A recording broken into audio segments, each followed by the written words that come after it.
78ാമത് can ചലച്ചിത്രമേളയുടെ ഭാഗമായി നടക്കുന്ന 2025 can art ബിനാലെയിൽ പങ്കെടുത്ത മലയാളിയായ അനഘ നായരും ലോകമെമ്പാടും നിന്ന് തിരഞ്ഞെടുക്കപ്പെട്ട 50 കലാകാരന്മാരിൽ അമേരിക്കയെ പ്രതിനിധീകരിക്കുന്ന ഏക മലയാളി കലാകാരിയാണ് അനഘ.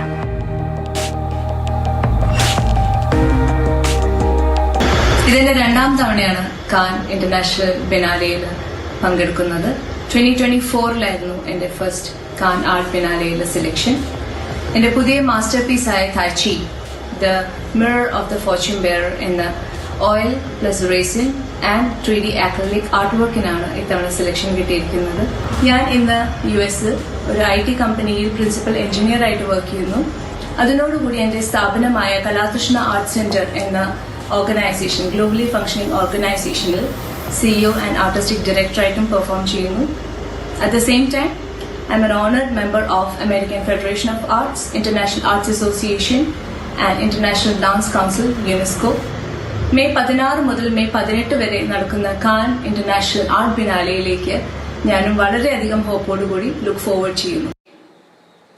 KB ശ്രീധരൻ ചേരുന്നുണ്ട് തത്സമയം. ശ്രീധരൻ, 78ാമത് കാൻ ചലച്ചിത്രമേളയാണ്. 77ാമത് കാൻ ചലച്ചിത്രമേള ഇപ്പോഴും നല്ല ഓർമ്മയുണ്ട്. നമ്മുടെ മലയാളത്തിലെ അന്ന് അടയാളപ്പെടുത്തിയത് കന്യാകുസൃതിയും ദിവ്യപ്രഭയുമായിരുന്നു. All we imagine as light എന്ന ചിത്രം അവിടെ പുരസ്കാരം നേടുന്നു. അതിന് പിന്നാലെ നമ്മുടെ മലയാളികൾക്ക് അഭിമാനമായി ഇവർ രണ്ടുപേരും അവിടെ വേദിയിലെത്തുന്നു. ഇപ്പോൾ 78ാമത് കാൻ ചലച്ചിത്രമേളയാകുമ്പോൾ അതിൽ മറ്റൊരു മേഖലയിൽ കാൻ ആർട്ട് ബിനാലെയുടെ ഭാഗമായി വീണ്ടും ഒരു മലയാളി എത്തുന്നു, അനഘ എത്തുന്നു എന്ന് പറയുമ്പോൾ വലിയ അഭിമാനിക്കാവുന്ന നേട്ടം.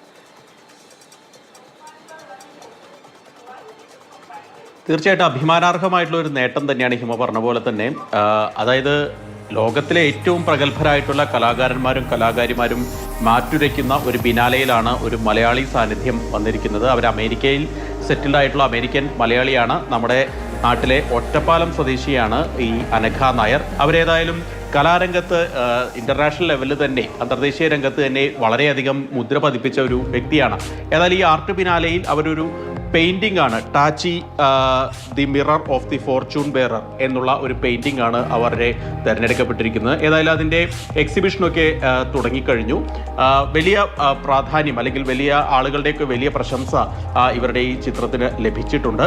ഈ അന്തർദേശീയ തലത്തിൽ തന്നെ അറിയപ്പെടുന്ന ഒരു ചിത്രകാരി കൂടിയാണ് അനഘ. ഇതോടൊപ്പം തന്നെ കലാതൃഷ്ണ എന്നുള്ള രീതിയിൽ എന്ന പേരിൽ ഇവരൊരു ഇന്റർനാഷണൽ ആയിട്ടുള്ള അമേരിക്കയിൽ ഒരു ഡാൻസ് സ്കൂളും അതുപോലെ തന്നെ കലാപരമായിട്ടുള്ള കഴിവുകൾ വർദ്ധിപ്പിക്കുന്നതിന് വേണ്ടിയിട്ടുള്ള ഒരു സ്കൂളുമൊക്കെ നടത്തുന്നുണ്ട്. അങ്ങനെ ദേശീയ തലത്തിലും അന്തർദേശീയ തലത്തിലൊക്കെ വളരെയധികം ശ്രദ്ധിക്കപ്പെടുന്ന ഒരു ആൾ കൂടിയാണ് ഈ അനഘ നായർ. അവർ മലയാളിയായത് തന്നെ വലിയ അഭിമാനം. നമ്മുടെ മലയാളികളെ അടയാളപ്പെടുത്തി അനഘ അങ്ങനെ കാൻ ആർട്ട് ബിനാലെയിൽ എത്തുമ്പോൾ നമുക്കും വലിയ സന്തോഷമുണ്ട്. ഇനിയും ഒരുപാട് ഉയരങ്ങൾ കീഴടക്കാൻ അനഘയ്ക്ക് കഴിയട്ടെ എന്നുള്ള എല്ലാ ആശംസകൾ കൂടി അറിയിക്കുകയാണ്.